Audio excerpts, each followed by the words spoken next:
We do not accept cutting off tails from sentient beings who have the capacity to suffer without pain relief. We as a humanity can do better.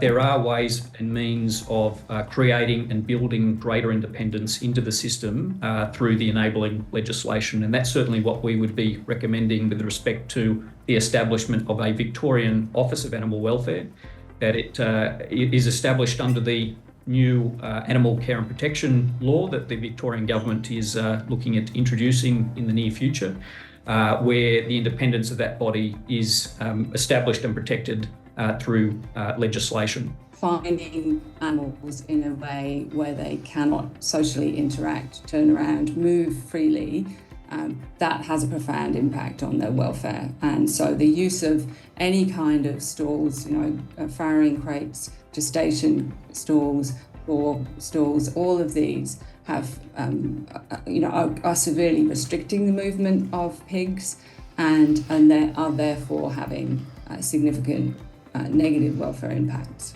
We don't believe that pigs should be bred, raised and killed for food. We don't believe it's necessary. We think that the government needs to be investing in plant-based alternatives. We think they need to be assisting farmers who want to get out of this industry. I think the farmers who are putting in those efforts to improve their practices are doing so because they care about pigs. But ultimately, welfare is incompatible with this industry, fundamentally. The two cannot go hand in hand, and I think those farmers ultimately are going to want to get out of that industry, and they need to be helped to do that. And at the end of the day, all these pigs, no matter how well they are treated on the farm, are ending up in slaughterhouses, and most of those are using these gas chambers, which are apparently the most humane method of doing it. And we've seen how very far from humane that is. There is no way to do this in a humane way. There's always fear and suffering and pain. Well, there's a lot of talk around CCTV. Our belief is that this CCTV needs to be publicly accessible, because otherwise, whichever third party it is that's monitoring this CCTV, they are bound to whatever poor welfare laws exist at the time.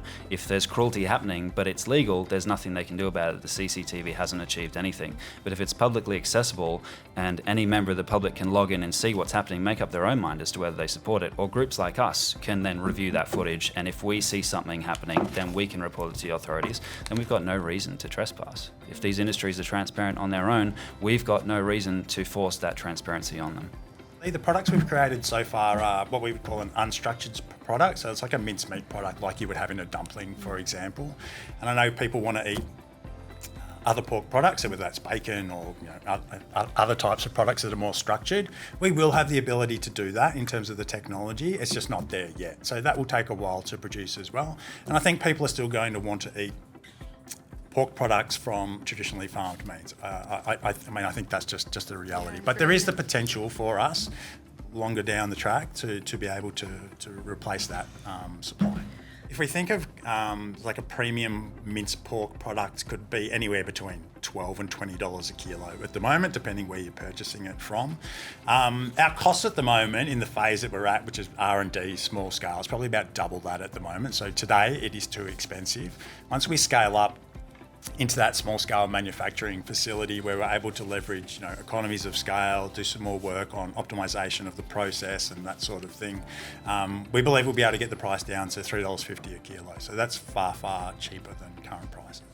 In terms of the CO2 gassing, what we need to do, obviously, is because it's here now, it's used by the majority of the industry. So we need to be constructive and pragmatic and reasonable and intelligent in the way that we discuss this issue. So in the here and now, we know that the CO2 machines are brutal. They are brutal and they're horrific, and the pigs are really suffering. And so electric stunning, when done properly, is not ideal, but it is better in terms of the necessity or the scale of the suffering for as long as this practice is permitted to continue.